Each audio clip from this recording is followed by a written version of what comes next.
corruption or training behind that. It's a big concern that pushes you one way or another. An area that you may have to say, well, unfortunately in this industry I cannot afford to work in a position which would make all the business sense in the world.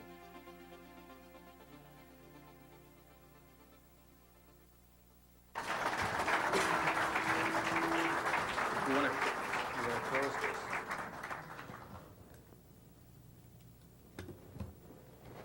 Okay, good morning, and I think it's a pleasure to be moderating this very distinguished panel.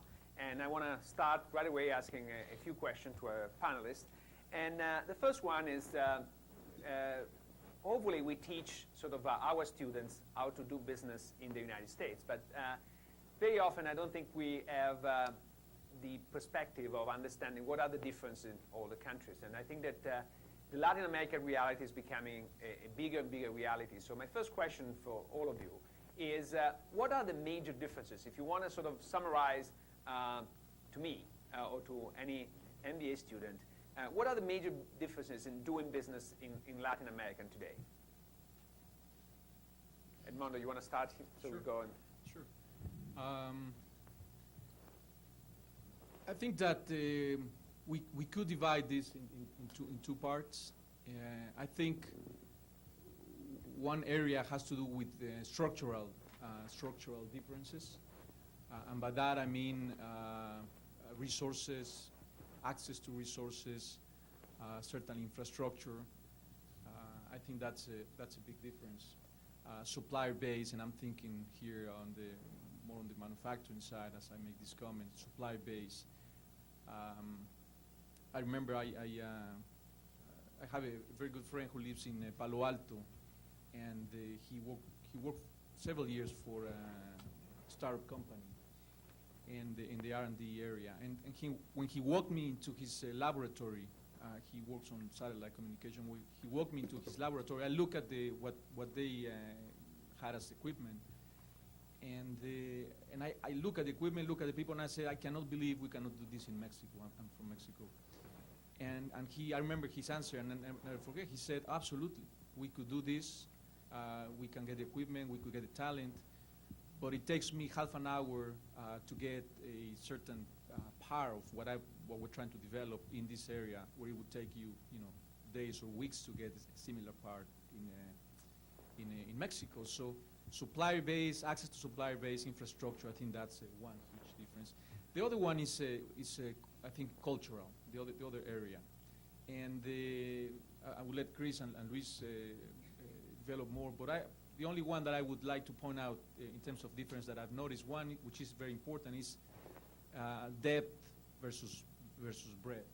It just strikes me as when we do business in the U.S., when we discuss business with our business counterparts from the U.S., it impresses me a lot the level of depth that they show in their comments, in their perspective, in understanding of the product, the market.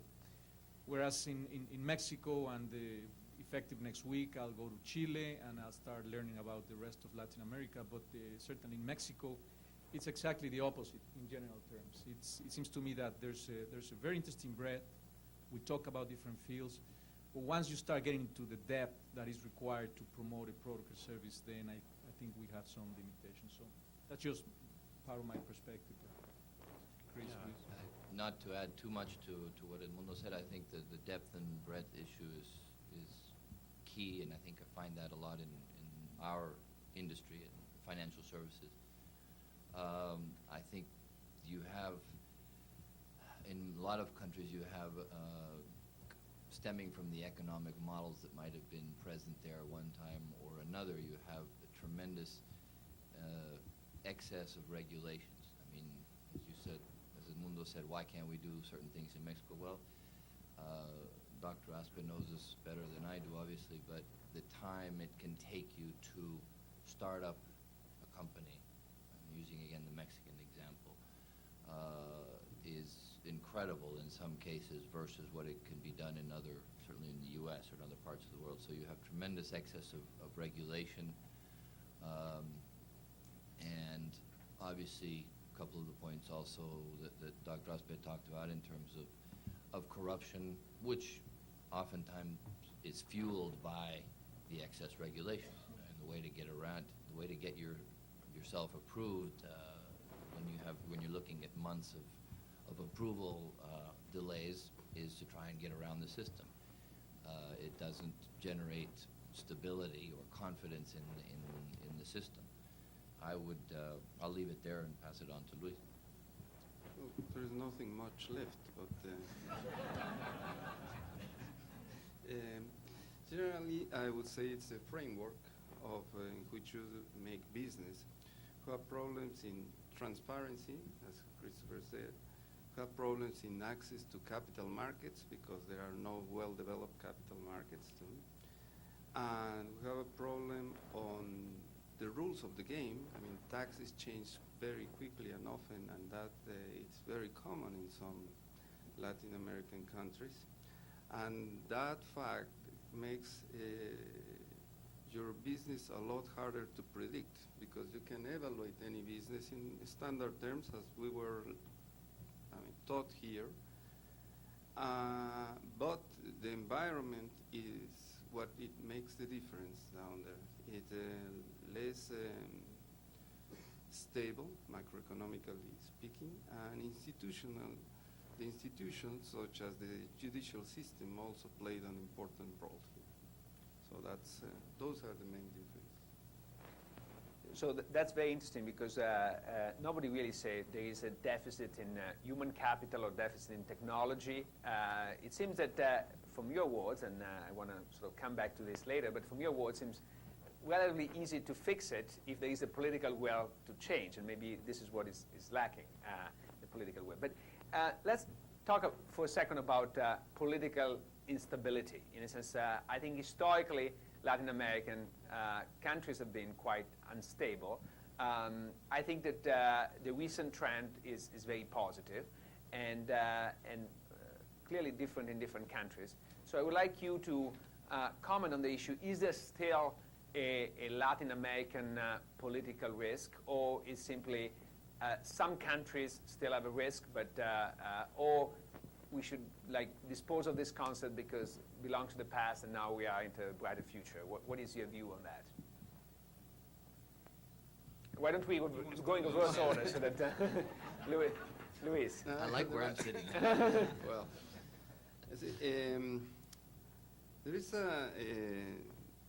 there is a trend now in Latin America, and generally speaking, except in Chile probably, which Pedro mentioned very briefly in his presentation, which is called neoliberalism.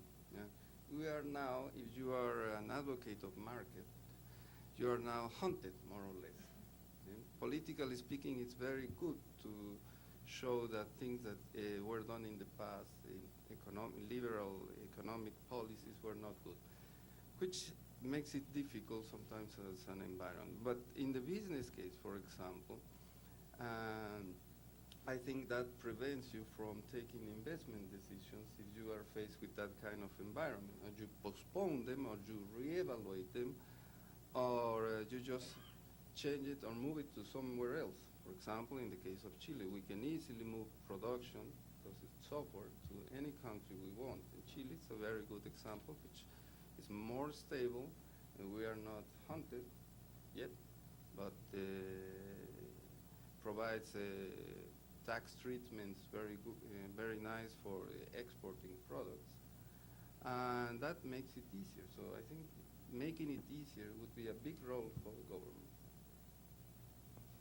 Yeah, I would agree with what Luis said, and again, tying it to Pedro's comments, it's predictability. I mean, what we want is, what you need to have is that kind of predictability and stability that will allow you to attract those investments.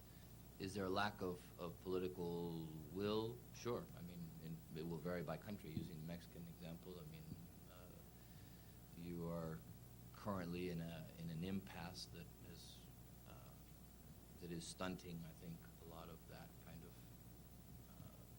investment, attracting investment, and I guess the lack of you need political will, you need political capital, and that will give you the stability and the predictability that will help you eliminate some of those differences. Obviously, there are a number of others, but Edmundo, what is your view? I think that one way to look at this is from the company perspective. I think one effort that we play constantly is trying to isolate, not isolate, but there's a lot of political confusion. It's a very messy situation right now in Mexico, as most of us know or understand. But it seems to me that from a business perspective, there are also very important opportunities. And something that I've realized is that as our leaders from the different businesses in my company, I work for GE, go to Mexico, there's a very quick question about the political atmosphere. How are things going? And there's a very quick answer, 30-second answer, this is the situation. And then they move on to a business discussion.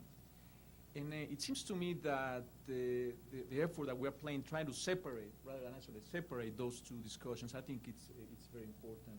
Because I truly believe that despite the fact that our economy is not growing, there's still a lot of very interesting opportunities that we are trying to pursue. So it's confusing, the situation, the political situation in Mexico, particularly for us, even though Mexicans, but not familiar with the political environment, that we try to separate. Yeah, I think that's important to do. But do you place a risk factor? In a sense, if you consider an investment decision, there is a political risk attached to Latin America, and is this risk differentiated by country, or is it the same risk everywhere?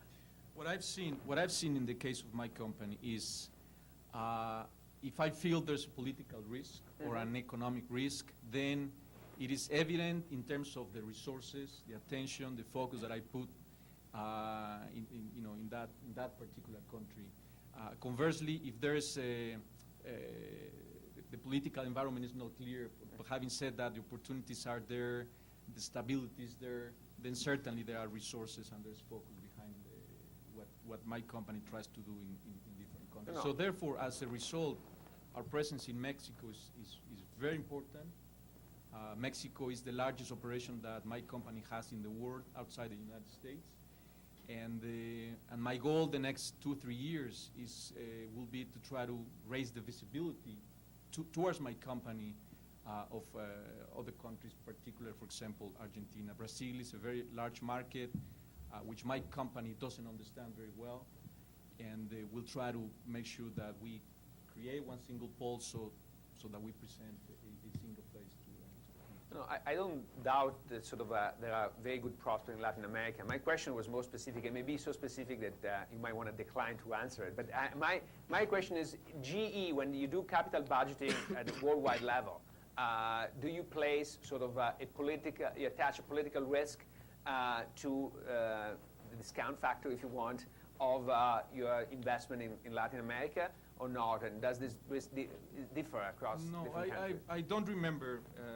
I don't remember a discussion about a particular project where the word political risk was put on the table.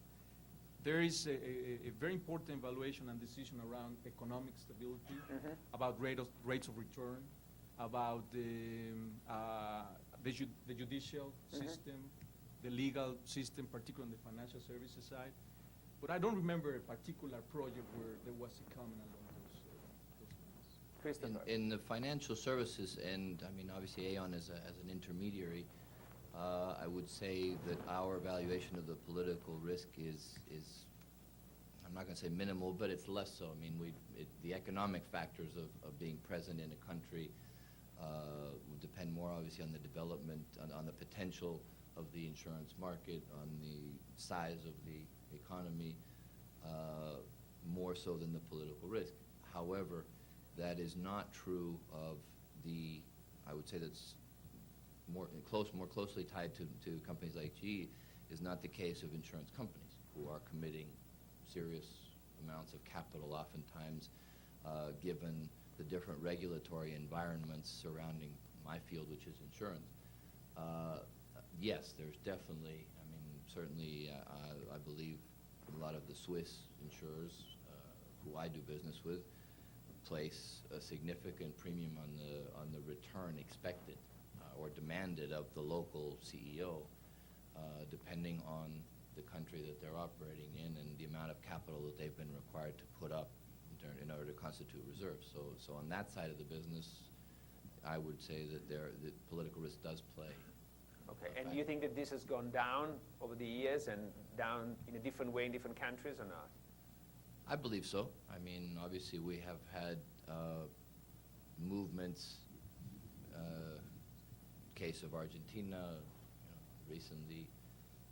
I think it's gone down in an overall sense. I think there is a certain amount of stability. Obviously, the case right now for our industry, one of the cases that's very difficult is Venezuela.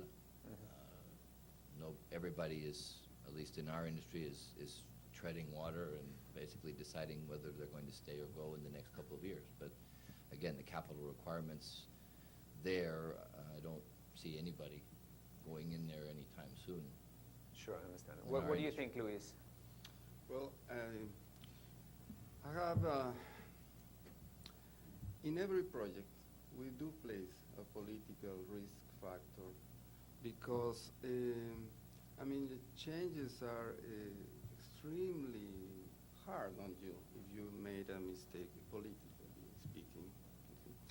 So, for example, let me just give you an idea.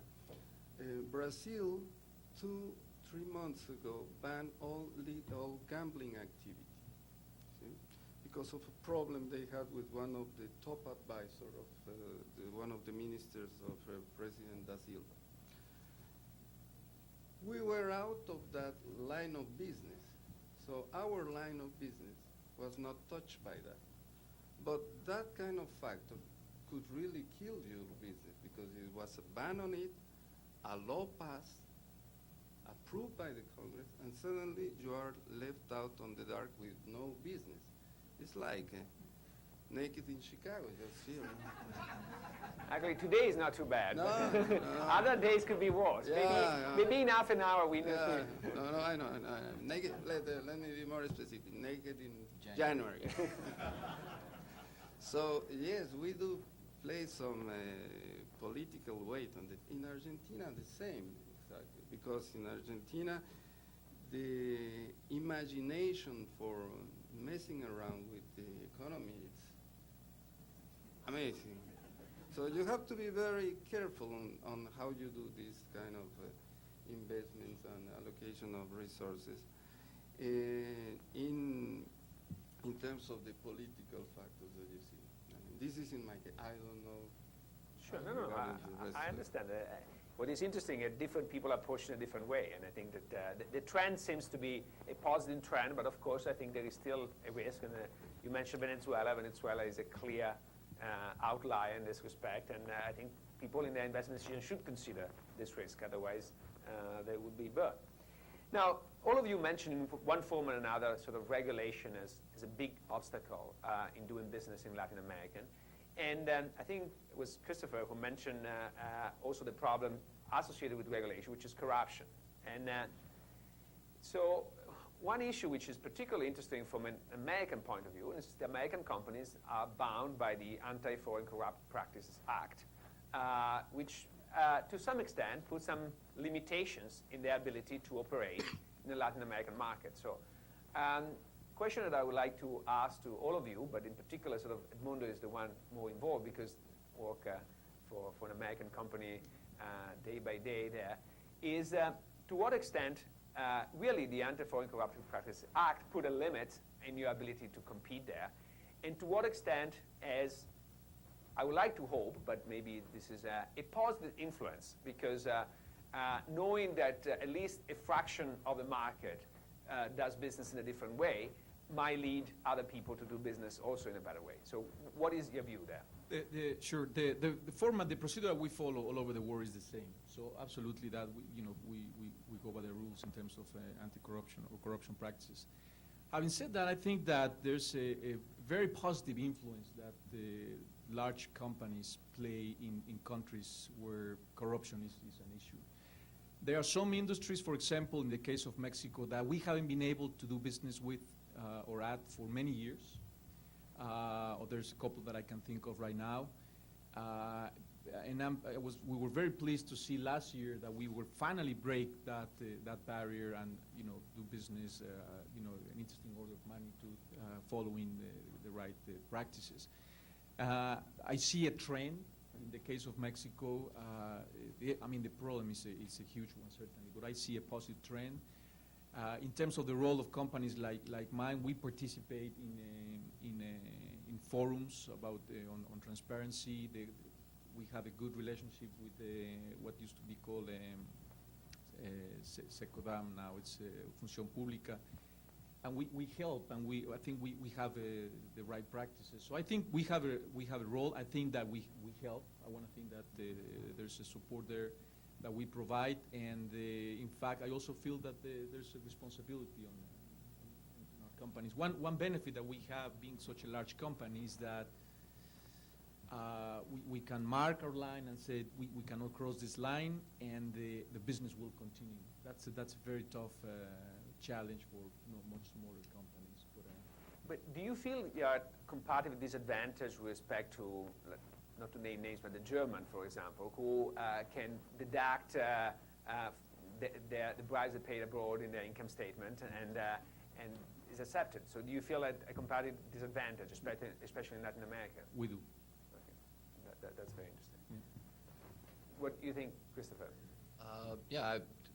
Exactly what, from a perspective, just like Edmundo mentioned, from the benefit of being a large company, we've been able to draw the line and say we're not going here. I mean, there is not only in Mexico, which is obviously where I live and the market I have the most experience with. Obviously, there's business that certainly now, I mean, Aon is a Chicago company, New York Stock Exchange company. We're bound by law, and there's a lot of business that we have chosen not to compete in because of the potential, whether it's the perceived or what has been the modus operandi in the past.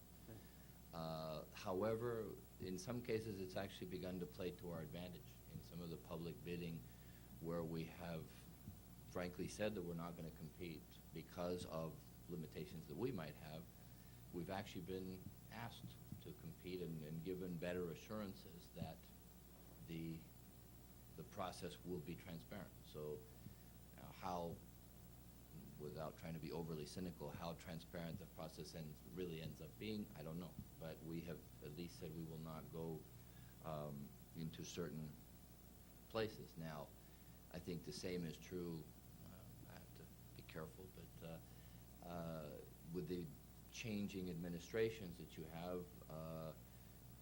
have to get used to new officials, often public appointees.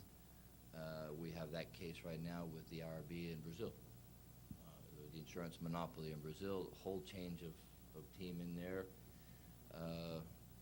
As we say in our country, las malas lenguas will tell you that some people are doing better than others at getting business out of the IRB, and people question why. So we may not participate because of the regulations or what we're bound by as a U.S. company. And Luis, you have a different perspective because you actually operated sort of in a local company. So what is your view on this issue? Well, this is a moral issue, essentially. Let me just place corruption as a cultural factor, because you have to place it like that to understand it. It is not something that just came out of the blue. It's something that has been there for quite a while and probably will stay there for a while. It's a cultural thing in terms of saying I'm smarter than the rest because I can make some money than the rest. And the problem with corruption is not only on the public sector, but also on the private sector, which is not very well known, but it happens very much. In this line of businesses, you have to be very careful on what you do, because, for example, in Chile, I would say there is a lot less corruption than in some other countries, for example. In Latin America, it's it stands out as an example. And the rest, it depends very much on what's the situation you're facing and how do you negotiate. Because let's say you have a great business and then somebody wants a piece of it, because that's how it starts. You know? They will open the door, they will allow you to gain a contract. So it very much depends if this person is going to buy a new Ferrari or a new apartment, because you have a lot of them. Not new Ferraris, but apartments and trips and things like that. And suddenly, what do you do in order to improve the position for the economy or for the entity as a whole? For example, to be more specific, if you are faced with a political campaign, because I don't know about the rest of the guys here, but I always ask, when some politician is going on a campaign, they are always thirsty, hungry. Nothing, and money is never enough. So we do prefer, for example, buying T-shirts or buying dinner and not giving the money. Now, where is the line there? Is that good? Is that bad? Will you do it and someone else won't? Will that assure you that you will the contract? It will assure you that you will get a better chance, probably. But if this is a corruption system, somebody else will come and put the money behind the table, and then your dinner, T-shirts, or whatever you bought, gone. So this is a moral issue. It's a cultural issue in Latin America, and you have to face it. You have to deal with it from any company. Let's talk more about sort of corruption in the private sector, because corruption in the public sector is sort of widespread, and some people say that to some extent a lot of the lobbying that takes place in the United States is sort of soft corruption, and in Latin America you don't have strict sort of disclosure laws for lobbying, and so it takes place in more sort of naive forms, but amounts to the same thing. What I think is more of a problem, and you mentioned, but I know, unfortunately for experience also in Italy is more of a problem, is also corruption in the private sector. It's a firm like GE, for example, to what extent should be afraid that the purchasing manager of certain division takes kickbacks to buy a certain place and another. My experience in Italy is that this is actually a very serious problem and a big obstacle to the growth of firms there, because of course the agency problems within the organization go to the roof if you can't rely on your employees, to be honest. To what extent this is a problem in Latin America, and how do you try to address that? Starting with Edmundo. It is a problem, and frankly I'll admit that my biggest concern every day is precisely that, because as a company and a diversified company, we are fully exposed to this every day. Just in Mexico, for example, we have, including our partners, we have 30,000 employees. And my concern every day is not whether we achieve the result, whether we close the deals. That's certainly part of my concern. But I think that what could hurt a company like GE or large multinational companies is exactly this type of challenge. So how do we tackle that? Well, a lot of training every day. Every day we remind our employees about the importance of corruption practices. We work with our suppliers. We audit our suppliers. We have developed a very interesting sourcing initiative in Mexico. We have developed 250 suppliers who produce $1.5 billion for a company. We audit our suppliers to make sure that they comply, that they sign, the documentation necessary to show that they've been taught. We have an internal process that an anonymous process that permeates all the way to our chief legal counselor in case there are these type of situations. But because of what Luis was explaining, we are fully aware that that's a challenge, and we have to work on that every day. So absolutely, we're exposed, not only thinking about the companies that we deal with in terms of customer supplies, but even within our own organization.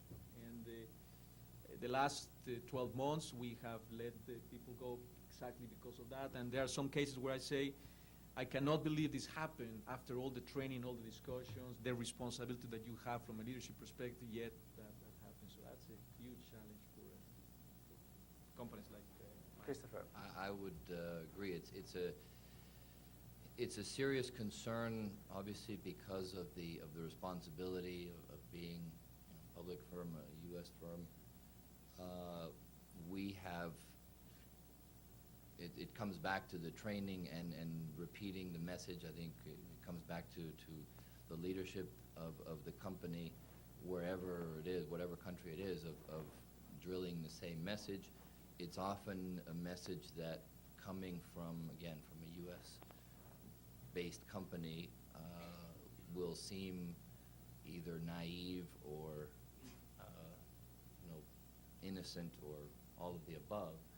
I mean, Aon has an ethics hotline, which is obviously been, certainly after Sarbanes-Oxley, has been instituted worldwide. When we communicated the implementation of an ethics hotline to all of our employees in the different countries in Latin America, the reaction went from, "You've got to be kidding me," to, "Sure, this is great." I mean, there was a lot of skepticism as, what am I going to do picking up a 1-800 number?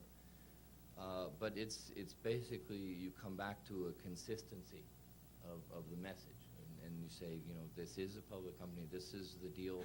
In insurance and financial services, most of these operations have been local and then purchased by Aon, so a lot of the local partners are still there.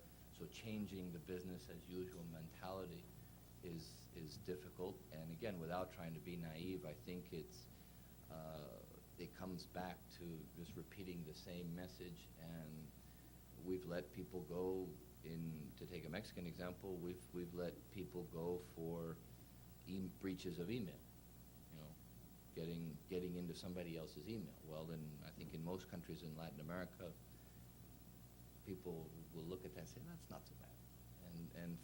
But for the ethics of the standards that we're trying to implement, it's a major offense, and it costs you your job. But it's something that only by those kinds of examples will that permeate. And do the hotlines work or not? These ethic hotlines. What is the response so far? I would say that at this point the response is minimal. I mean, there's skepticism as to who actually is going to see that. I think there's and I don't think just in salary is actually not bad because you're getting a seasoned executive from within the region who, for whatever reason, may be wanting to get out of his own country because he was stuck, as Edmundo says. And I think that's one of the challenges for companies like ours, is to offer our people that kind of mobility. In our particular industry, it's complicated because of the regulatory differences, perhaps in insurance in different countries. But I see that as one of my biggest challenges, is to keep qualified, energetic, talented people motivated, and offering them the chance to move from one country to another is one way to do that. But it's not easy to do. Luis, what is your perspective on this? Well, the good thing of an applied technology company such as mine is that you are surrounded by a very small group of very smart people, and that makes it fun to work with. We do not have stock options because we're not listed, so we have to invent these shadow stock options or things like likely to compensate this. What I believe in attracting qualified talent is that you become attracted because of the project, because of the things that you could do, because of the things that you could do in my case, in a very open environment, because we have to do them from the ground. We don't have a great infrastructure, and you're probably parachuting one country, let's say Ecuador, because you receive a phone call, and several requests for things. I said, hey, go to Ecuador and see what's going on there. So you are by your own, with your own instructor, the support that we can provide you. And you're in charge. You are in charge. So whatever you see as a project and whatever you see as something feasible, we'll come back and we'll try to work it out. So that makes it very attractive, for example, for a young engineer or software engineer or a businessman. It's like going by yourself. We tried to pay well, but of course we couldn't get the amount of talented pool that these guys could have. Not at all. We tried to pick the best ones only, but that's the difference in our case, essentially. When you are in a project, you are learning how to do it, you are in your own. We will give you the support of technical, the lawyers, and the background. But the one that evaluates the project, the program, is yourself in one of these things. And that makes it interesting. I think that's the way we attract. It has been the way how we attracted people. Other question? Yes, please.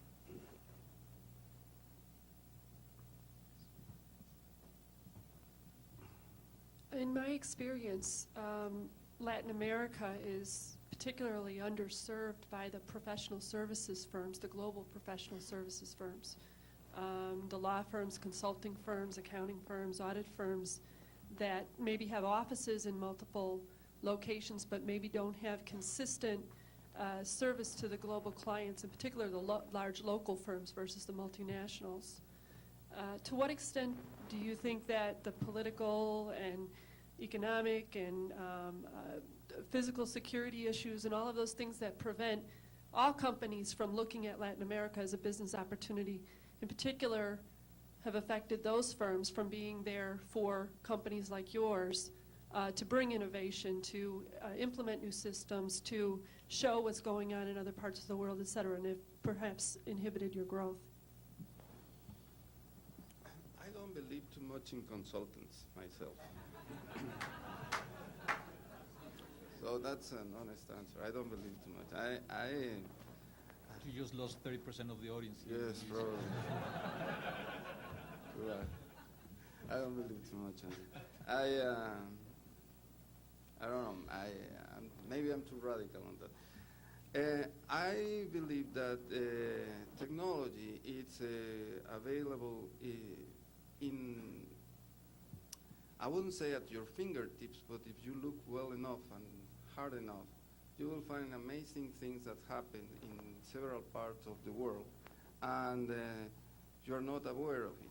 Just let me give you a very simple example of an old technology and a new technology, or relatively new technology, here in the United States. For example, one of the projects that we did in Brazil was to develop a parking meter system, see? And when we look at the parking meters, we found out that the US has this technology of meters, which was developed in 1940. And it has exactly the same status as in 1940, except that it has a LED now in the display. But it's the same technology. We started the other way around. We wanted people to pay for what they use, not for making a guess. Because when you are in one of these systems here in the US, you go and say, you park and say, well, I'm going to be here like 2 hours. And if you are off the mark, you'll have a nice ticket. So we started saying, okay, the only way people can pay for what they use is if they pay at the end of the park, at the end of the time. So we did that, and we built up the system, 1 meter per block with an electronic purse. That electronic purse used to be the State Department's encryption feature for something, and we got a letter from the State Department, the US State Department, that we have to sign saying that we were not going to make any alterations on the cryptography of that. That's very heavy stuff, and we use it for a very simple application. So in terms of technology, I would say that nowadays in the world you can have sort of almost any available technology if you know how to look for it, and of course if you can pay it. And I still be without consultants. If I understood correctly, you were talking about how the economic, political, security issues have stopped or limited maybe investment from the professional firms. Well, you didn't mention insurance brokers. I guess you should be grateful for that. I think, I mean, the security issues are, I guess, depending on the country you end up in. I think we find, and obviously, what is a problem for many is an opportunity for others, such as us. The security issues and the whole market for what is K&R, et cetera, I mean, is important. I think there's no doubt that in places like Colombia, today Mexico to a certain extent, Venezuela, et cetera, yeah, it's an issue. But I'm not sure if you mentioned limiting it to the professional firms. I don't know if I didn't understand the question probably. The idea is that large multinationals or large local firms have limits on their ability to implement new technology, to take advantage of things that are going on in other parts of the world, because the advisors that would enable that are not there. Colombia, Venezuela is a particular example. You have large companies, and there's no one to help them upgrade SAP or implement Sarbanes-Oxley or whatever it is that they need to do. No one will go there. What we see is that that is, well, we've seen that, and we're focusing on, obviously, it's not an overnight process of developing the local expertise. But I think I would agree with you. I think it's definitely an issue going forward that to try and upgrade. Luis said the technology side maybe is probably the least case in point, because I think there is talent there available. But my experience is that that in most of those fields there is talent available. Sarbanes is probably one glaring exception, but that I think is going to be across the board for everyone. The funding and the getting used to the reporting of what that's going to require. I mean, that's something that all of us are dealing with day to day and investing in heavily. But I think that just by the nature of the legislation, the learning curve in our region for Sarbanes will be very quick. It will be expensive, but it will be very quick. Edmundo, what is your view? I just disagree with I don't think in Mexico. I bet in Brazil. I don't know Brazil, but I bet in Brazil wouldn't be an issue. I think there's enough talent in terms of legal firms, consulting firms, accounting, IT. I think there's enough support, enough resources. You pick two countries that I'm sure you've seen that limitation, and I'm sure there's enough expertise in this room to for them to give their perspective. In the case of Mexico, I don't think that's the case at all. I think if companies need that type of support, I'm sure that the big global international professional services firms are there and will help. Other question, yeah.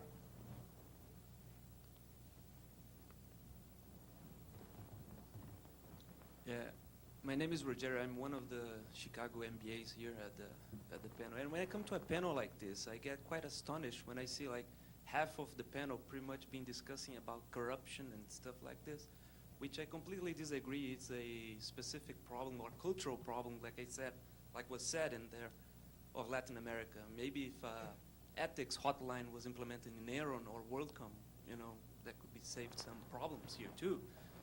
So my question here, and I see questions like lack of service companies and stuff. I used to work for a consulting firm, and our market in Brazil was the biggest of the overall company. So I completely disagree also with this type of questions that doesn't have any market for services in Brazil or in any country in Latin America, maybe Colombia or so, maybe, which I don't know. But my specific question is, don't you think that lack of understanding of the Latin American market is what drives companies not to go there and not to make money there? Because when I see some Brazilian companies make huge profits, like Vale do Rio Doce, like Petrobras, which are very state-of-the-art technology like Embraer or Ambev. You see many companies make huge money down in Latin America. And my point is, don't you think that having more knowledge of Latin America or hiring Latin Americans, to work in our companies and getting to understanding the market itself would help their companies making money there? Or instead of just putting the shame on maybe violence or corruption or whatever you want to make it, to not go there and make money? Let me give you my perspective. I agree 100% with you, but I think the next question is, whose responsibility is that? Is it the responsibility of the big multinational companies to understand Latin America, or is it responsibility of us, people from Latin America, to explain and make sure that we capture the attention and the understanding of these leaders? And it has, in my own case, it's been a tough 4-year learning process to challenge you back in this regard, because 4 years ago I was facing kind of in my mind exactly where you're coming from, and I've been discovering that that doesn't work. That type of expectation that you don't understand me. You talk about corruption. When we were discussing corruption here, I was feeling the same way that you felt. I was trying to see, well, is this panel about corruption, which I agree 100% it shouldn't be, but it was not at the end. I mean, just maybe not half, but let's say 20-25%. But my point is, I discovered and I realized that we need to do a much better job as people from Latin America to represent our own countries and to explain and sell the opportunities to the big multinationals. My feeling is that in the 90s, at least in the case of Mexico, the opportunities came down almost by gravity. I was sitting on my table in my office. If the phone would ring, I would see the map and I could see a plant coming down from Oklahoma just by gravity in San Luis Potosí. And my job was to execute, to make sure that transition was a smooth one. And I think we do a good job. We Latin Americans do a good job at executing. But I think we do a very poor job at selling our own ideas. At first of all, recognizing the opportunities. Could be large, could be niche opportunities. There's a bunch of those opportunities, but we do a very poor job at selling those opportunities. So I've learned the last 4 years that it's not the chairman's responsibility to come to me and say, well, I think, I changed my mind about Mexico, or changed my mind about Latin America. It is our responsibility to make sure that they understand why it makes sense to look at Latin America. And it's not an easy one. There's perception about lack of stability. Every time there's an issue on stability, it just kills a generation. It just kills a generation. We've learned that the tough way in our own countries. But it seems to me that we need to develop that ability. We have not. And I think that, I agree 100% with your concern. I understand where you're coming from. My advice would be just don't look from that perspective, because it doesn't work. Just try to understand how do you sell those ideas to this type of companies. And one advantage that you have above 99.9% of the people from Latin America is that you've been trained here. And that gives you a huge advantage in terms of understanding what moves the people from the U.S., what moves the leaders from multinationals, and what does not move. And this is people after all. So they want to do business with somebody they can trust. I think that's critical in terms of the relationship. They will look at the numbers quickly, and they will make decisions much faster than when you would think, particularly in this globe that is moving very, very fast. But trust is such an important item on this relationship. And the way you build trust is by going 2 years through this environment, understanding how people from the multinationals think, and then go and sell your ideas with much more self-confidence rather than trying to give excuses why things are not working. So it's been my learning experience the last 4 years. It's been tough. I've seen, 4 years ago the chairman was out there, and we told them, you don't love us anymore. On your big global pitches, you don't mention Mexico anymore. That was 4 years ago when he went down to Mexico. The next year he went down and he said, you whine too much. So son bien chillones, no? But he told me that, you guys whine too much. The next year we had a very good discussion on competitiveness, and he told me, you guys have matured. You guys now understand where it makes sense and where it doesn't make sense. from a manufacturing, from a sourcing, from a competitiveness. And you would be amazed of the maturity of the discussion that we had in 20, 25 leaders on manufacturing in Mexico. This January, he went back very excited about the story of Mexico on domestic markets. So it's been a learning process on my side. And I think that's our responsibility to try to turn the other way around. Christopher, what do you think? Yeah, Edmundo said it all. I couldn't agree more. I think we have done traditionally a poor job of selling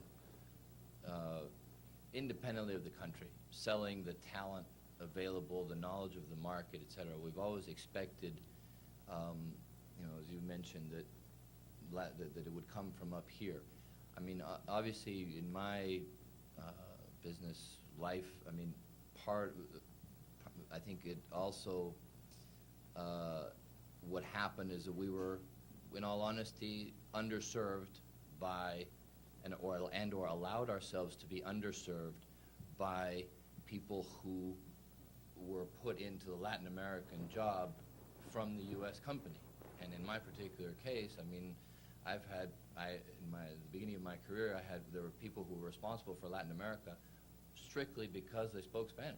They had absolutely no clue, no idea of the culture, of the variances between cultures, let alone the geography. So we were very, you'd be amazed at the number of people who still don't realize how far south it is to go to Santiago or go to Buenos Aires. But I think, as Edmundo mentioned, we took that on as the challenge is to sell the other way. I mean, don't sit there and expect Chicago or New York to hand it to you on a plate, because they're not going to.